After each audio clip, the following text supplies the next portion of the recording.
Hi Lovebugs, welcome back to my channel. Today we're going to be talking about Katabasis by R.F. Kuang. I'm really excited to review this one with you guys. I have a lot of thoughts. So the way that I'm going to be structuring this video is I'm going to have my reading vlog to start. That'll have spoilers for just kind of the incremental updates of where I'm at in the book. And then I'll have at the end of the video a segment where I talk about my likes and dislikes, what I thought about the book, and I'll wrap up with a spoiler-free kind of holistic review of the entire book. So if you have not read it, that will all be in the chapters. It'll be clearly marked which part is non-spoilers. You can skip however you please. And so with that said, enjoy the video and I will see you back for my review. So excited. I took the dust jacket off to keep it nice, but here it is. Here she is. Beautiful. It does have the sprayed edges, which I'm normally not a fan of, but I do think that these are really well done. Like, I think that this is really pretty. Really nice. So I went into the store with a plan because I also have been really wanting Ocean Vuong's new book, The Emperor of Gladness, but I hate buying books whenever they just come out because first of all, they are exorbitantly priced, and second of all, I just don't really like hardcover that much, and I think that like whenever they do a first printing of a hardcover book, they always make them like 2 inches taller than they need to be, so you've got this enormous heavy book that is just like difficult to manage. It's just like not, I just don't really like buying them when they come out for those two reasons. But I've been looking forward to this book for like a year and a half or whenever she announced it.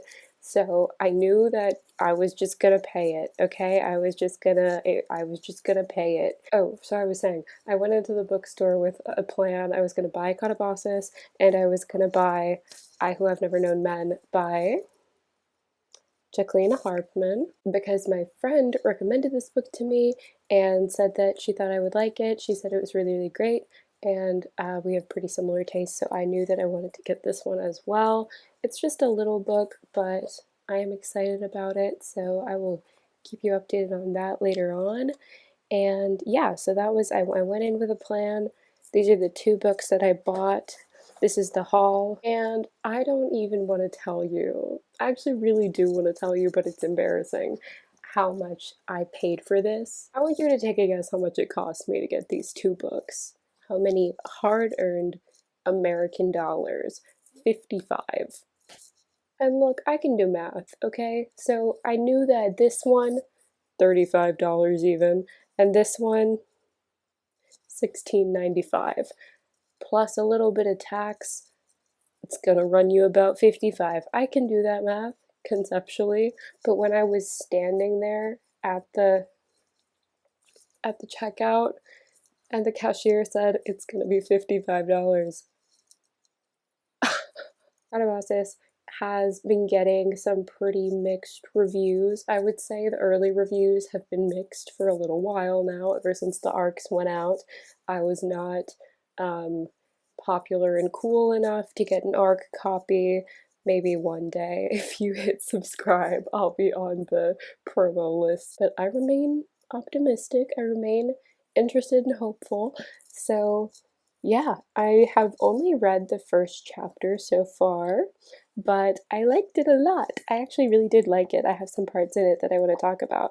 Um, but basically, the premise, before I forget to tell you, the premise is that these two PhD candidates are going at this like magic university are going to make the journey to hell in order to get their professor's soul back, who has recently been killed, and so that he can write them recommendation letters at the end of their program.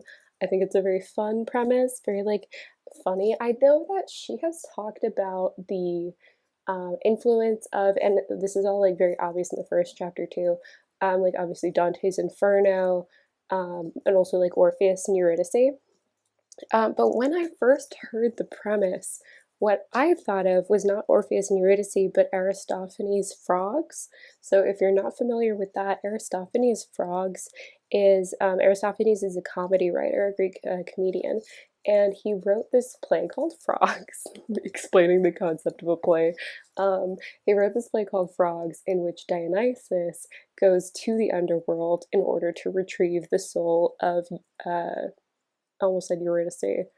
Euripides, who has recently died, because Dionysus feels that the state of tragedy in, you know, the real world is just not as good now that Euripides has died. He needs a good play. He wants to revive Euripides so that he can start writing some tragedies again. And so he goes through this whole journey into the underworld. It's actually one of the few Greek comedies that I think like is kind of funny. He gets there and he meets with the soul of Aeschylus.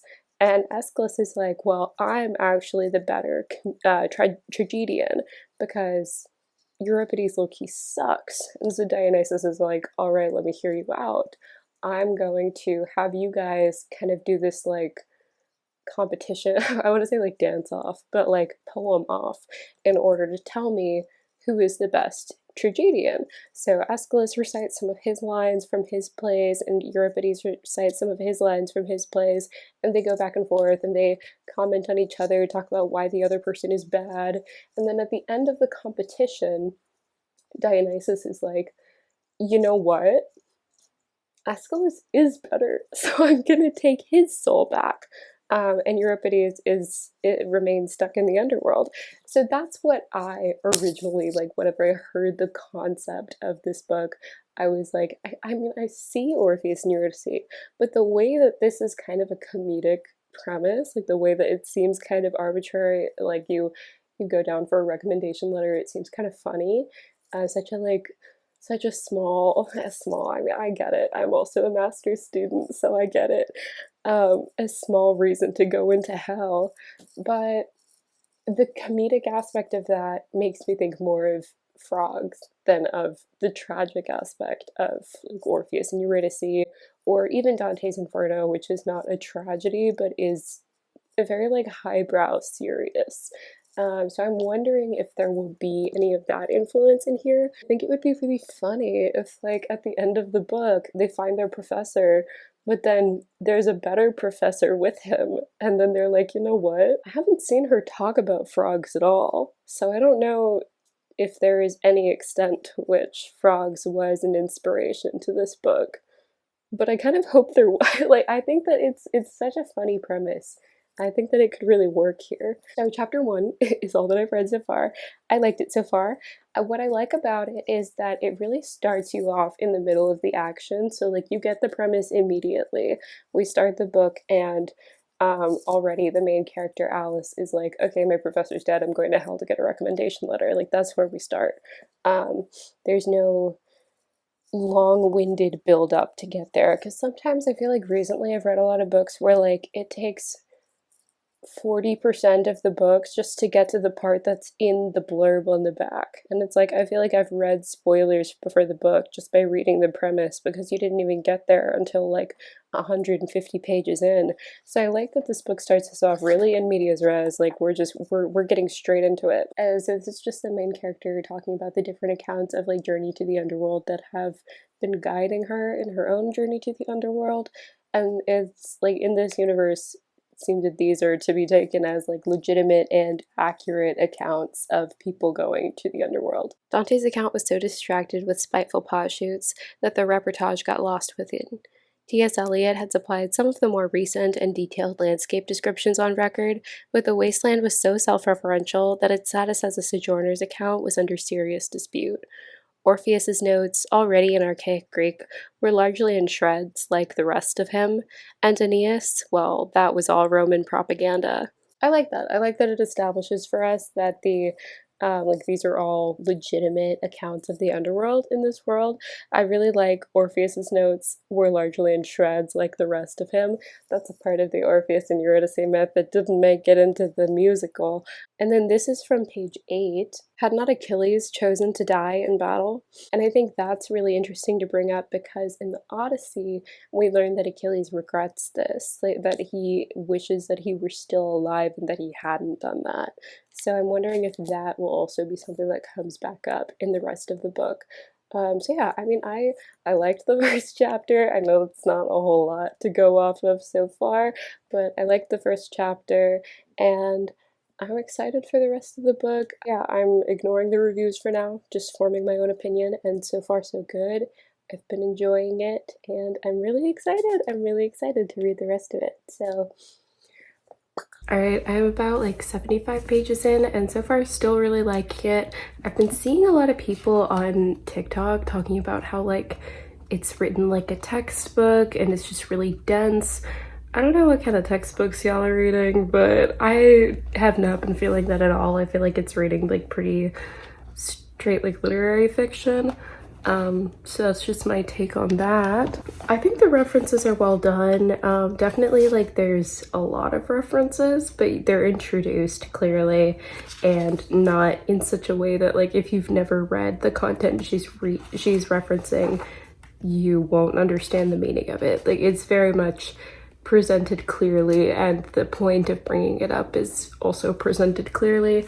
There were a couple of lines that I thought were probably references to other works but weren't explicitly referencing other works, didn't explicitly say this person said blah blah blah, the way that a lot of the references in the books are. What if your lot in the next life was far worse than the life you just lived? So is at a part where she's talking about the souls that are still in the kind of limbo state and haven't yet crossed into the other side where they would be reincarnated.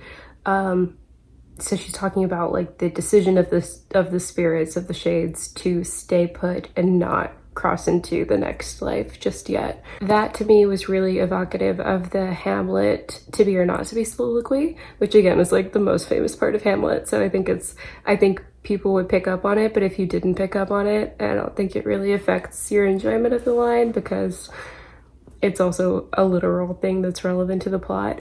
I'm forgetting the exact wording, but it's better to endure the scorns of, let me look it up. Who would bear the whips and scorns of time? To grunt and sweat under a weary life, but that the dread of something after death. The undiscovered country from whose bourne no traveler returns puzzles the will, and makes us rather bear those ills we have than fly to others we know not of. So in this whole speech he talks about how people don't decide to die because they know the problems they have in the real world and they don't know the problems they'll have in the next life. And I think I mean, when I actually read the speech again, I feel like maybe it wasn't a reference to it, because I was like, okay, the wording is actually pretty different. But it made me think of it, so I don't know, maybe you agree, but I mean, I don't think that if it was an intentional reference, I don't think it really matters if you don't pick up on it. So yeah, and I say that because I saw a bunch of videos talking about, you know, these are all the books you have to read before you read Katabasis, and I really don't think that's necessary so far. I think that people were really making it into something that was kind of scary and pretentious and like I don't know, very like highbrow literary, and I feel like really I think you're fine. I think you're gonna be okay. You know, I don't think you should be afraid to read this book. If you enjoy all the literary references, then good. But if you don't, then I think that you can manage. I like these really kind of subtle, but maybe not the word I'm looking for, because I don't think they're subtle. They're just kind of understated maybe, critiques of academia at this very personal level. The way that she talks about academia, the way that she experiences it, and the emotions she feels towards it, kind of her mindset in general towards academia is very much like problematic and is very much indicative of a lot of the larger problems with academia and the kind of supposed meritocracy, when really there's a lot of stuff behind the scenes and a lot of privilege that goes into like who is in what position.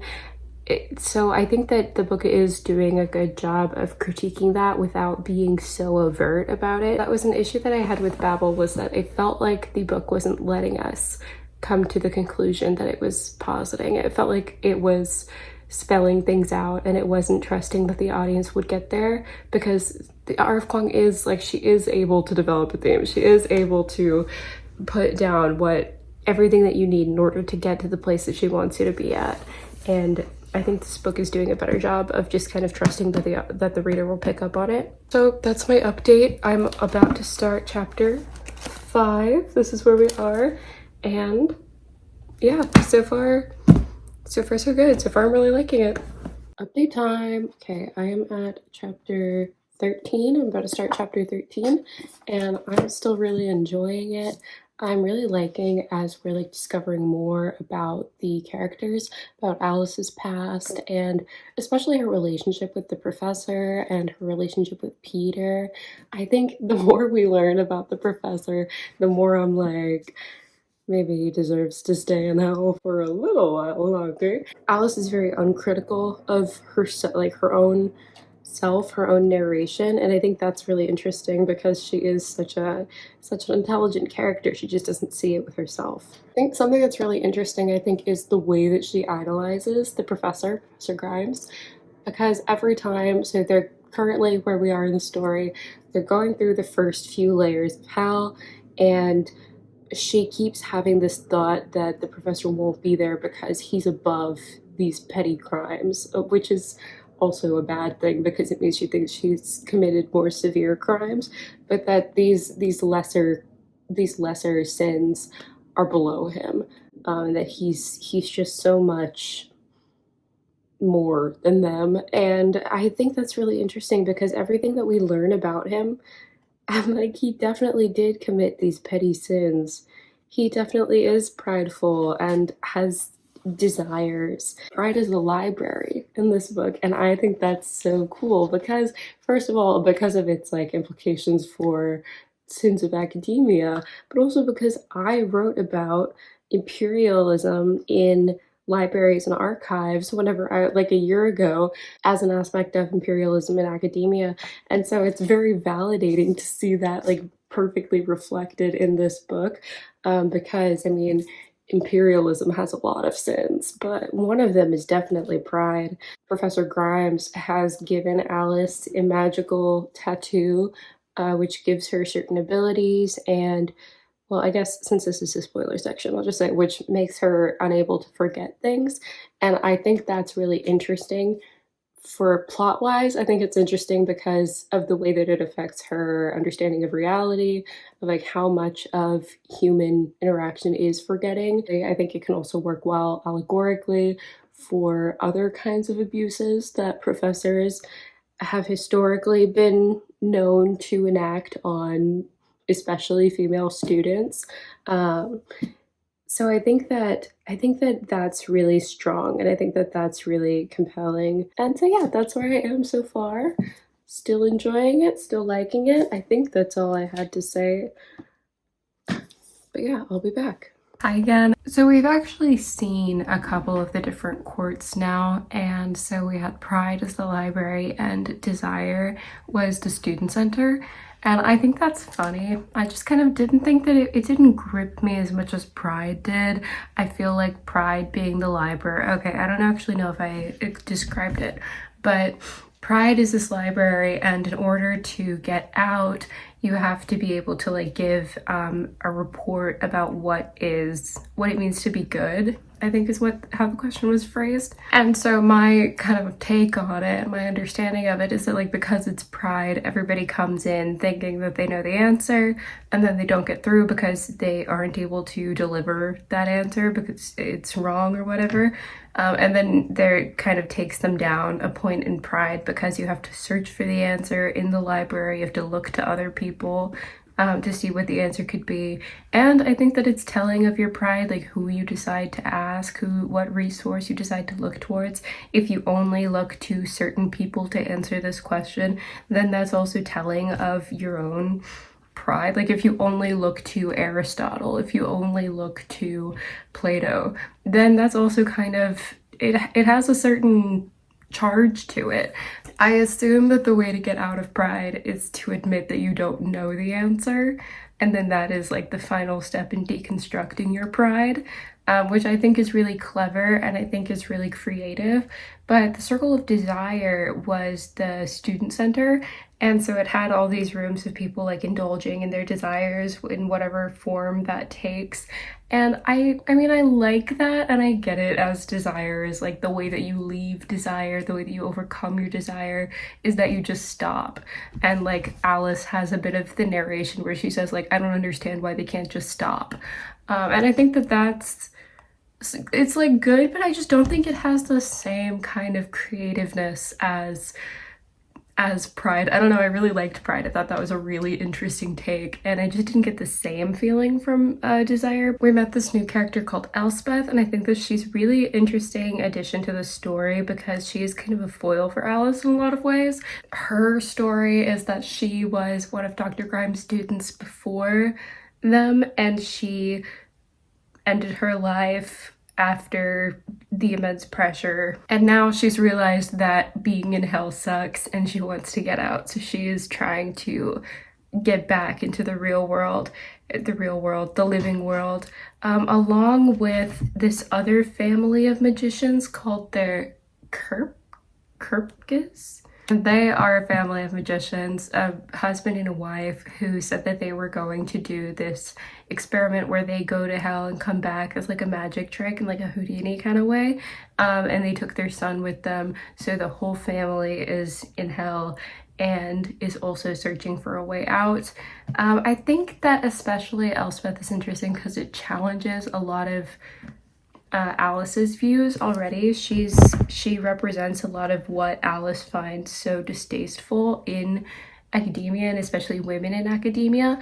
And I thought there was this chapter, one of the chapters was really dedicated to Alice's experience with like feminism in academia and how she really dislikes it and has this kind of bootstrap mentality of, you know, if you want to get to the same point that all the male scholars are at, you just have to be better than them. Like, you just have to do better than them.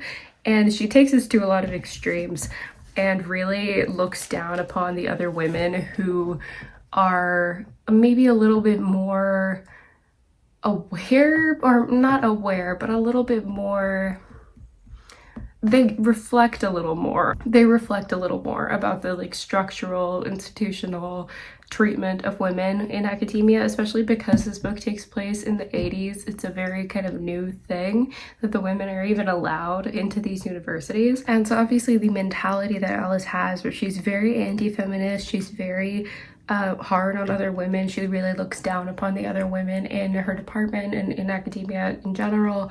Obviously that is part of the commentary of the book, and I think that it's actually really well done. I think that the story is really able to capture that mentality and really bring it to life because it's so prevalent even now. Like the generation of scholars that Alice would have been in, like that mentality still exists. There's still a lot of people who have this idea that, you know, if you want to get to the same place, you just would. Alice really plays the game. She really she allows the people in the department to treat her how they will, and she just like kind of takes it in stride until there is an incident with Professor Grimes, who does actually come onto his students. I mean, I wasn't surprised. I think that was definitely set up that like he's the kind of guy who would do this, and he kind of has a weird vibe to him, like maybe he's done this to a lot of people. But I mean, yeah, so I wasn't shocked that this happened, but you know, it's still awful. And that really changes her mentality. Not necessarily changes it because she still kind of holds to that mentality, but it shakes her foundation. It makes her not able to retreat into the like anti-feminist perspective that she had. She goes to the guidance counselor who is a feminist and who she's made fun of for being a feminist before, and she's not able to get help because this woman is like, well, this is the system that you encourage. And that's shitty too. Like, the feminist lady is also awful. One thing that I feel is maybe lacking is the romantic development between her and Peter, because I mean, I can pick up on the breadcrumbs, but I feel like there's not actually, I just feel like it's not developing so much as I would have liked by this point. We did get a really interesting twist where actually the professor dying at the beginning was Peter's fault. I don't remember if I said this already, but Peter had in his notebook this formula or whatever to do an exchange of souls and like leave somebody in hell and take the rest out, and he wrote like "if Alice" under it and underlined it. And so Alice, when she saw that, because she was snooping through his stuff, thought that he was going to sacrifice her, and now he's revealed that he's going to sacrifice himself and he's going to make her do it for him. And it's like, yeah, obviously that was gonna be the case, and I get it. I mean, I understand from her perspective, because first of all, that was really sus, and then after she confronted him about it, he was being really sus for like kind of a while without just explaining himself. So I mean, that's kind of on him, but I do a little bit hate the miscommunication, like, that happens there. I just, because it's like, obviously he wasn't gonna sacrifice her. I'm really excited to see how it ends, actually, because I feel like it can't just end with Alice and Dr. Grimes getting out of hell. That can't be how it ends. So I'm excited to see what happens. Yeah, I'll keep you updated. I am feeling like some of the lower courts have been a little bit unsatisfying for me. Don't mind my murder shed in the back.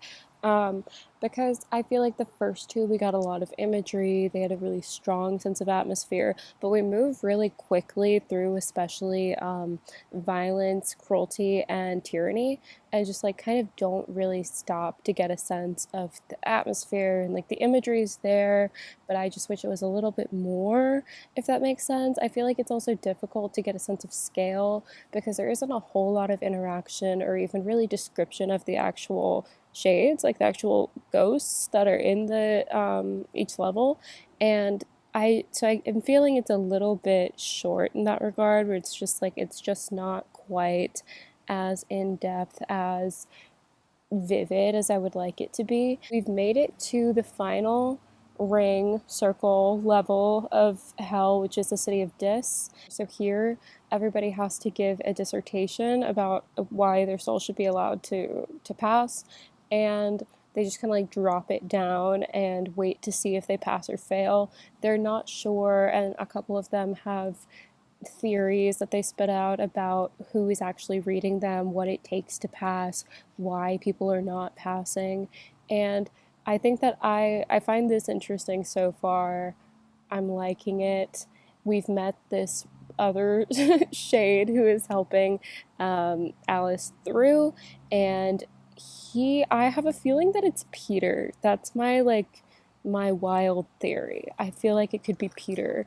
Um, so I'll keep you updated on that. He could just be some random guy, but I don't know. That's not fun. I hate random guys. I'm thinking it could be Peter. I feel like there was something weird about whenever she escaped the Kripkes. I have no idea if I said that right. I felt like, I don't know, maybe I missed something. Just like all of a sudden they were there and she had to like run away. I don't know. That was a weird scene for me. But yeah, I mean, I'm interested to see how everything comes together with Elspeth and the Kripkes. And I'm sure we'll see Peter again, even if he's not this shade that she's run into. I'm sure we'll see him again. I'm excited to see the professor. I want to see what he's up to. I want to see if she goes through with getting him out of hell, which she absolutely should not. Yeah, I'll keep you updated. That's all I've got for you now. Alright, so I've finished the book and I want to start off by talking about what I liked about it. I have a lot of likes, but I also have a lot of dislikes. So, I'll talk about my general opinion more towards the end, but just to start off with the positive. I liked Alice as a narrator. I know that a lot of people really don't like her. People hate this girl. People absolutely hate this girl. I thought she was a decent narrator. I thought that she was interesting. I think she's a very flawed, kind of problematic narrator, and her perspective is not one that I like or agree with, but it is still a very legitimate perspective that is held by a lot of people to this day, and especially at the time that this book is like taking place, I think is a relatively common perspective. So Alice is pretty like hateful towards feminism and towards women within academia. And for Alice, that really combines with this kind of bootstrap mentality of, well, if I'm just good enough, if I'm just better than everybody else, then nobody will be able to deny me because I'm a woman. And obviously this is a really flawed perspective because it completely ignores the fact that there are structural and systematic and just like time-honored traditions basically of excluding women from the field. So you cannot overcome decades and centuries of women being excluded from these fields by just being better. And if that were the case, it would have been done long ago. But Alice has this perspective that if the women in the feminist groups just were better at their jobs, if they just did better, then they wouldn't have to worry about being discriminated against. They wouldn't have to worry about being looked down upon because they're women. And she thinks that all the way like up until she herself experiences the very things that the feminists are calling out as a problem. And I think in that regard, her character has a lot of dimension and is really realistic and just like very accurate to the way that a lot of people do think. I've had a professor of mine, a woman, told me about some of her co-workers, some of her, like the people who are a generation older than her, the people who would have been in Alice's generation in school, and how a lot of them won't take on female students despite being women themselves because of this like pulling up the ladder mentality. There's also a type of woman like Alice who is really happy to reap the benefits of the feminists before them, but still denounce feminism as a whole. Alice enjoys a place in academia, in the first class of women in academia at her school, but she still denounces feminism. She still sees that as unnecessary. She's happy to have all the rewards without doing any of the work, without contributing to helping future women, without appreciating the women who came before her. So it is this very self-centered and narrow mindset, but it is one that a lot of women experience. I've seen a lot of women who have this mindset that, you know, they'll talk very outspokenly, they'll be very upfront and loud about how they don't need feminism when the only reason they're able to have that opinion is because of the feminists before them. The only reason their voice matters, the only reason people listen is because of the feminists before them. So there's this idea that you can stand on the ladder that they've already built for you and then cut the rungs out from under you. And I think that's good to acknowledge and interesting to acknowledge because, you know, that is a role that women also play in maintaining patriarchy. And it's important to call that out. So that's one thing that I like.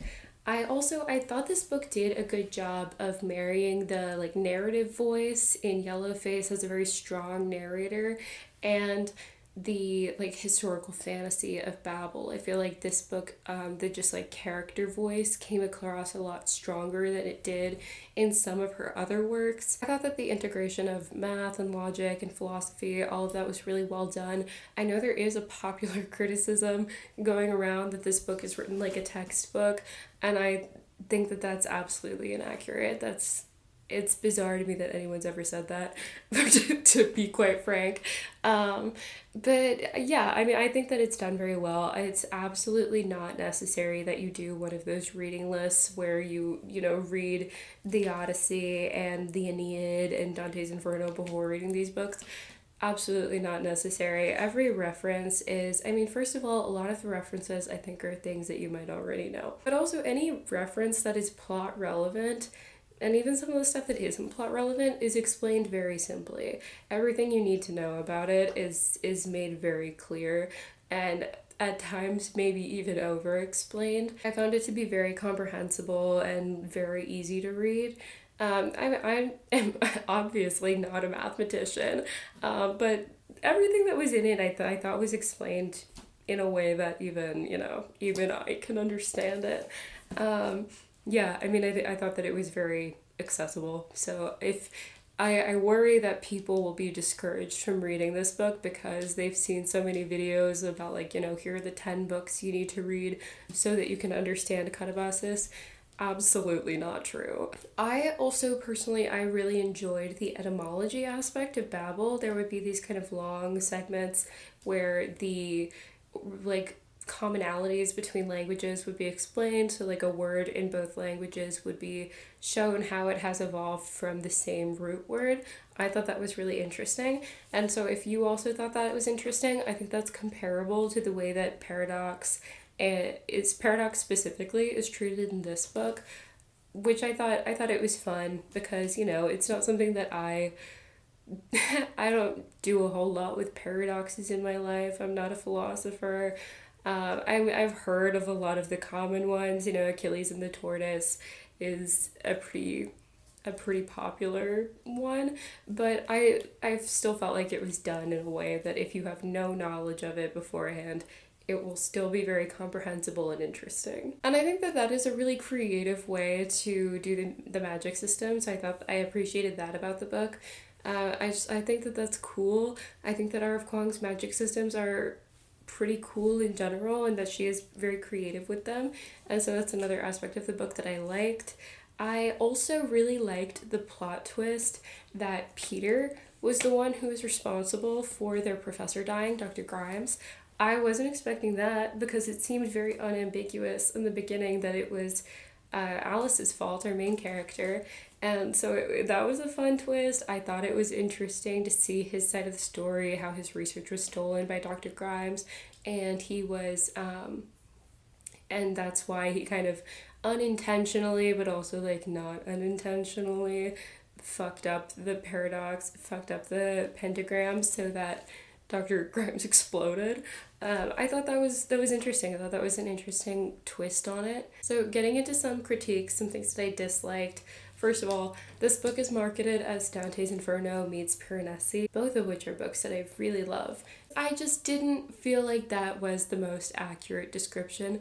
Like, yes, Alice goes to hell, and that is comparable to when Dante goes to hell in Dante's Inferno, but Dante's Inferno and Piranesi are these books that have such strong setting, and that is such a major aspect of the book, is this just like really vivid setting, really strong sense of atmosphere. And that was an aspect of the book that I did feel was lacking, is just this idea that I felt like hell at a lot of times just felt very empty. And again, this is something that kind of shifted. Actually, I don't know if I've said this already, so maybe it's for the first time. Something that kind of shifted from the beginning of the book to the end. The first two courts we go to are Pride and Desire, and those two are explained in a lot of detail. And then the very last one, the City of Dis, is also explained in a lot of detail. But pretty much everything in between that is like just kind of void soup, and there's not, it's just kind of difficult to get a sense of what's even going on and like what it looks like, because I mean, and I can even show you the illustrations, I think, kind of show this as well. There's even a point in the story where Alice kind of remarks in her head that two of the courts look very similar, and I forgot even which ones they are. I think Cruelty and Tyranny, but it could be Violence and Cruelty, I'm not sure. But so which is also a bad sign because they should be very distinct. The like middle four or so just kind of blended together in my brain, where they were just kind of desert spaces, and that just doesn't really read as strong to me. It doesn't really read as hell to me. And also there was just kind of a lack of atmosphere. It didn't ever feel, there wasn't this kind of presence of hell, and I feel like that is such a strong setting, you know. It's literally hell. It's literally the afterlife. It's like the strongest setting there is, and it still just felt kind of void and empty. So what I mean, you can even kind of see it in this illustration, that a lot of these middle ones are very empty, and I think it must have been Cruelty and Tyranny that I was thinking of, because they're both empty. And the Wrath Bog was also pretty good. Like, that was also a good part. So it just didn't feel like hell, you know? It didn't feel like there was this really strong and present setting, which I think is essential whenever you're writing a book in hell, compared to like Dante's Inferno, which at every moment has this extremely vivid happening setting. Like, there are so many details, there is so much going on, it is so vividly described. That's like the crux of the book, is the setting. That's the point of it. And so it just feels like that missed the mark on me, for me. And another aspect of that is just the lack of souls. Like, there was a lot of them we did see souls. So like, we saw souls, especially in the three that I mentioned already, Pride, Desire, and the City of Dis. We saw a lot of souls, but in the middle ones, there were also a lot of places that just didn't have souls, or that Alice couldn't interact with the souls. Sometimes she could see the souls, but wasn't really able to interact with them, and they were kind of distant and vague. It's also just a little bit difficult to get a read on like how many people are here, what's the vibe. And I think that even that comes down to setting, because also if you look at the works that are said to have inspired this book, the works that are referenced in this book, Dante's Inferno, extremely strong setting. Borges' Library of Babel, extremely structured, detailed setting. Alice in Wonderland, Piranesi, extremely strong sense of setting, very structured setting that is given a lot of attention by the book. And so that was just an aspect that didn't really come through for me. I would have really liked that because I did like the first two circles. I thought it was interesting to see because in this book, hell adapts to the person, or at least it does in the first circles. There's also this line where Elspeth says that like the later circles of hell become more standard traditional hell imagery rather than this adaptation thing, which I think is a little bit of a cop out, honestly. But it just, those first two circles had a really strong sense of setting, and then that just goes away. And I've been talking about this for too long. I have nothing more to say about it. It just didn't work for me. But along those lines, another thing that didn't come through for me was the sense of urgency in this book, the sense of tension. It felt very easy to get through every circle of hell and like navigate through hell, even though kind of one of the points of the setting, and I should have mentioned this in the previous critique, one of the points of the setting is that it is this like impossible geometry. So it is not a sensical shape, but I feel like you can still do the impossible geometry thing and still have a setting that feels structured or at least has an atmosphere. Dante's Inferno also has a nonsensical geometry. Like it also isn't a shape that really makes sense because he descends the entire time and whenever he leaves he's ascending. That doesn't make any sense. It's a funnel that suddenly inverts. Anyway, and same for Piranesi. It's kind of like this space that doesn't really, is like kind of absurd. Definitely same for Borges in the Library of Babel. This kind of absurd space. So like it is definitely possible to do these absurd non-geometric, like not physically possible spaces while still having a lot of structure and a lot of atmosphere. But let's get away from that because oh my god, we have to talk about something else. It just didn't feel difficult to get through each of the circles. And like Dante, it's not like Dante's fighting his way through hell, but he does see resistance. I think that for him, that conflict comes from watching the souls getting tortured and seeing that at every step, that you do have this really strong sense of like, I'm in hell and this is a terrible place to be. For Alice, it's just like she just walks right through pretty much all of the time. Even as I was like making this video in the vlog portion, I was talking about like what you should do in order to get out of each circle of hell. That doesn't matter apparently, because first of all, that drops pretty quickly after desire, and then it comes back up again in dis. But it's just like, it just doesn't feel like there's any really barrier for her to get through to each circle. And I think it would be stronger if there was that sense of danger, if there was that sense of darkness.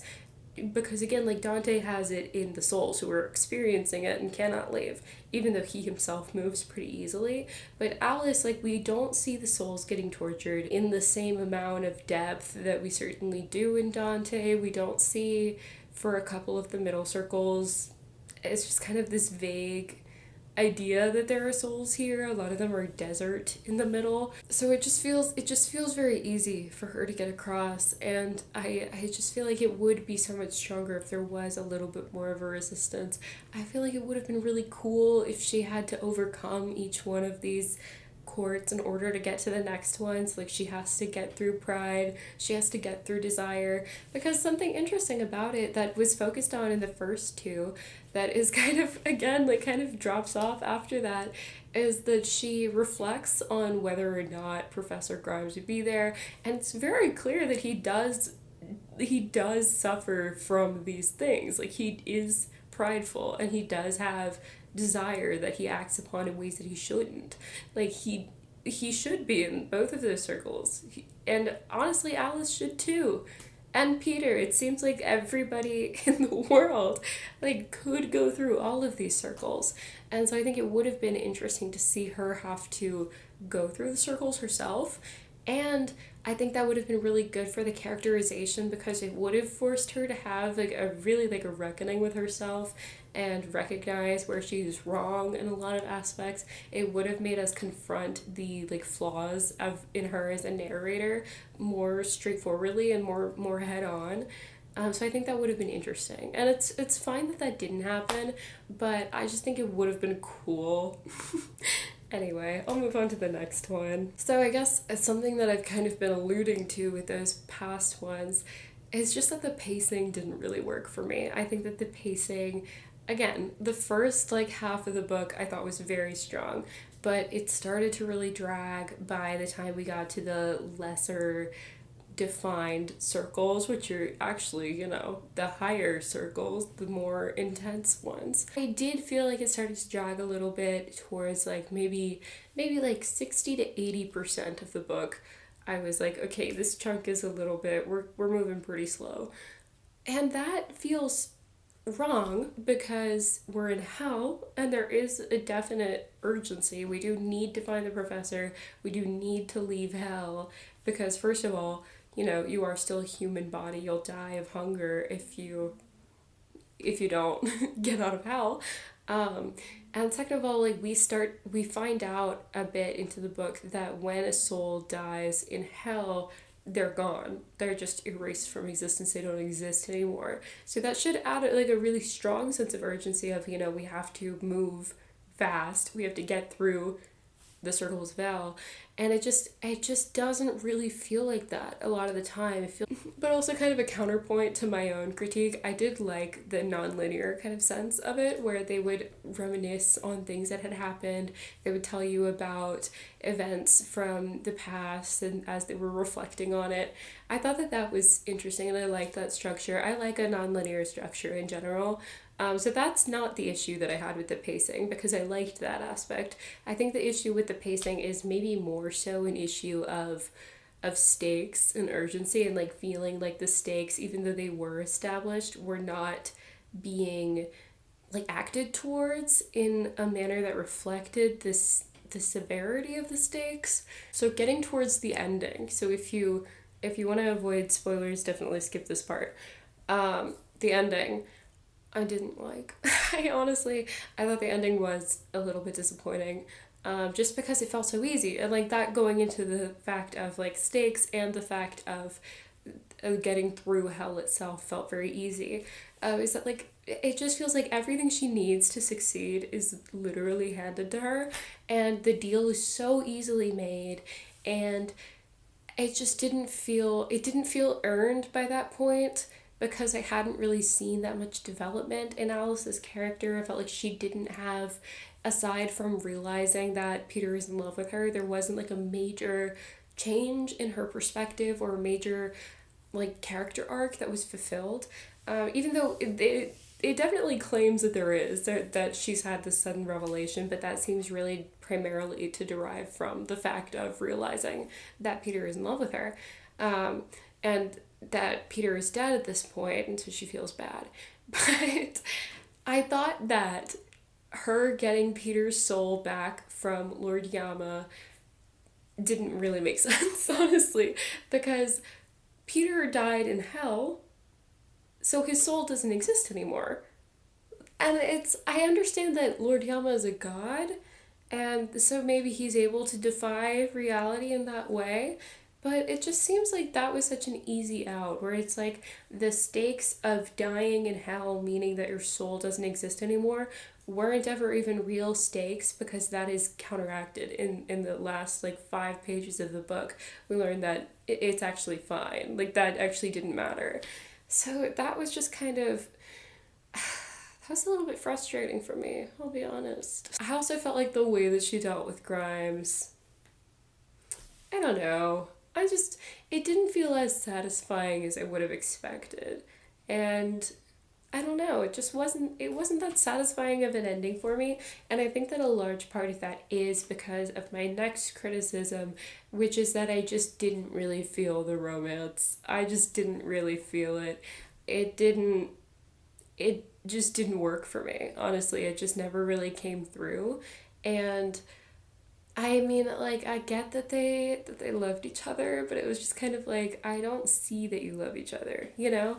Because Peter's kind of not a great guy.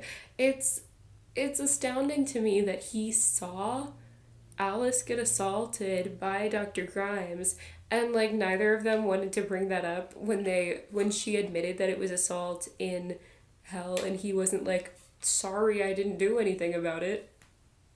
And she doesn't hold more of a grudge against him for not doing anything about it, because even if he didn't know in that exact moment that it was assault, I feel like he could have used context clues. Like I feel like it would have been pretty obvious as she's like pushing him away that she's not consenting to what's happening. So that kind of irritates me. And then beyond that, I just didn't really feel that there was a romantic connection. I just didn't see it. I just didn't really see it. So I don't think it makes sense that Peter came back from the dead, and I also just didn't feel the romantic payoff of it. So, and that is like the absolute height, emotional height of the book, is this like very final scene where they're reunited and they're able to leave hell together. And it just didn't feel earned, either in the sense of like earning your way through hell or earning that romantic payoff. I just didn't feel either of those things really, which is a shame. I just put my camera away, but I remembered something that I wanted to talk about. I like that there's a happy ending. Happy endings are great, but I was really expecting to be emotionally devastated, and I kind of wish that I was, you know? I kind of wish there was a sad ending. I kind of wish that it was sad. I also thought that the integration of the side characters could have been better. They didn't feel totally fully realized at a lot of points. Elspeth, I think, was better than the Kripkas. Elspeth as this like kind of almost foil for Alice. I think that was interesting. Seeing them talk at the end of the book, I think, was interesting. And I think that her inclusion is important for Alice's kind of development of how she feels about women in academia, but especially the Kripkas, I just kind of felt like, why are they here? Like, and that's a shame because I thought they were so interesting whenever they were introduced. I thought their idea, like their concept, was so interesting. It just felt like they weren't that important to the story, and they killed Peter. So, but I still kind of walk away with the sense of like, why were they there? And maybe part of that comes from what I just said with like the threat of the soul being erased actually wasn't real, because his soul is fine in the end. But it's like they had this extremely significant role in killing one of the main characters, and I still kind of felt like they weren't that significant. That's not really a fully formed thought. I can't really articulate why I feel this way, what it's coming from. That's just kind of a general sense that I had, is kind of like that their role just wasn't fully fleshed out. I didn't fully see what they were doing in the narrative. Because, like, again, I think they're really interesting. I think that their conceptual existence is so fun. This idea of, like, the magicians who do the Houdini trick and then try to actually escape from hell. I think that's so cool. But maybe it's the fact that they never actually talk to the Kripkas. Like, they never actually exchange information, communication, that I'm like, okay, so what are they doing here? You know? And then my last critique, this one is kind of small, so we'll end on a little bit of a light note. The tattoo did feel like a plot device, and that's the only part of the book that I was like, okay, like this is a plot device. So Alice has this pentagram tattoo that Grimes gave her so that she has a perfect memory and can remember everything, and that was just the one thing about the story. Like, I think that it is interesting. I understand what it's doing in the story, that like, you know, it, first of all, I think it is what I said during the vlog portion about the like allegory for actual sexual abuse. So I think that there is that aspect of it, the allegorical aspect, but also just like the fact of this obsession with academia, obsession of being the best, this prioritizing absolute perfection over comfort, over ability to function even as a normal person. So I understand that, and I think that it's interesting there, but it was also clearly a plot device, like because of the Lethe, she's able to like be in the Lethe for a little bit of time without having her memory fully erased because she has this tattoo. And she's able to recreate these pentagrams from memory despite, you know, not having any notes or anything with her because she has this perfect memory. So that was just the one thing that I was like, okay, this feels like a plot device a little bit. And I still liked it in the story. I still thought that it worked and that it filled its function, but it just did feel a little bit like a plot device. I think the discussion of like memory versus forgetting is really interesting and worthwhile. This idea of like perfect memory also not being something that you want, but then the idea of death, of true death within hell, is having all your memory erased, having forgetting everything. Like that is when you cease to be yourself. So I think that that's interesting. I think that we could have done a little bit more with it, especially with this. It's like kind of played with at times. This idea of her kind of struggling to discern reality from dream, from, you know, just things that she's seen, because her memory is perfect, and so she's able to remember, like, you know, everything, her dreams, everything, and that makes it difficult to sort everything into moments and into what is necessary, what is true, what is relevant. I think that that's interesting, and I feel like we could have done a little bit more with that. So, to wrap up, I just want to give a holistic, spoiler free review of my thoughts about the book. I was a little bit disappointed. I did still like it. There were a lot of parts about it that I liked, especially the beginning half, I found really enjoyable, but I was still a little bit disappointed. I think the pacing even got worse as the book went along. It just felt a little bit directionless, a little bit vague, in a book that should have a very clear sense of direction, because our goal is to get our professor and get out of hell. It's a very clear path for the book to be taking, but it still just kind of had this directionlessness about it. I know that people really don't like Alice as a narrator, but personally, I liked her as a narrator. She is a very problematic person and has a lot of flaws, but I found those flaws to be accurate to perspectives of real people, and I thought that they added a lot of conversation to the book. It's not a perspective that I like or agree with, but that's clearly not the point. I do think that her character development could have been a little bit stronger. There is this very rapid character development at the end, but I feel like it could have been sustained a little bit over the course of the book in more of a complete narrative arc. I thought that the romance in the book was really lacking. So if you're going into this book expecting it to be a romance or wanting it to be a romance, I think you're going to be disappointed, because I personally just didn't really feel the development of that relationship, certainly not to the degree that you're supposed to believe it by the end of the book. So I would have really appreciated seeing more character and romantic relationship development over the course of the book. I thought the prose was nothing to write home about. The entire story is written pretty conversationally. It's very comprehensible. I thought very easy to grasp. So I do not take issue with the references or the amount of references. There is a lot of philosophy and history, but a lot of it I think is things that you might already know, just because they're commonly referred to in pop culture, or if you have just coincidentally read a lot of the books that are referenced in this book, then I mean, it's nothing that's super niche and in-depth. And it is absolutely not necessary for you to follow one of the reading lists that was compiled by people on TikTok or on Instagram in order to understand this book. If you haven't read Dante's Inferno, it will not negatively impact your experience of the book. Certainly there are references that, you know, will enhance your experience of the book. Certainly there's a lot of stuff that you will get that you wouldn't have gotten if you hadn't read the other reference material, but in terms of basic comprehensibility, basic enjoyment of the story, it will not be hindered by your not having read Dante or Aeneid.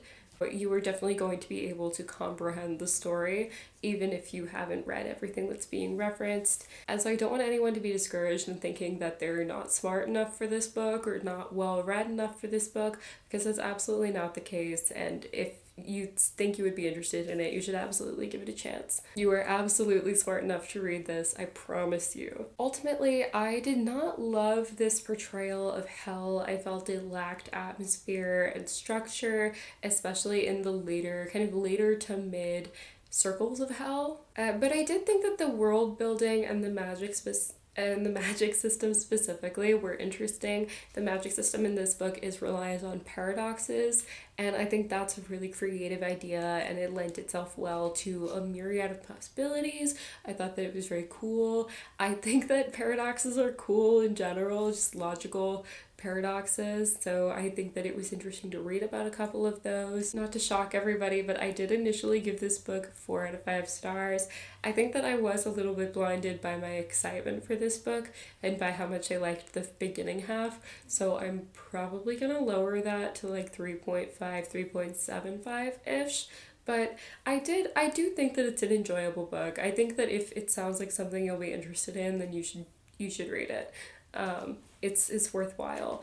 I did have issues with it, but you know, that's just part of meaningfully engaging with something is recognizing the things that you don't like about it. It's just that whenever I look back at the book as, you know, an entire work, I think that the issues that I had with the pacing and the characters, the atmosphere, all of that kind of stuff, it leaves a little bit to be desired for me. So I think that I should lower that rating a little bit. But I did still like it. I liked a lot of it. And I do still like R.F. Kuang as a writer. I think that she is a very intelligent and very creative person, and I'm very excited to see what she writes next.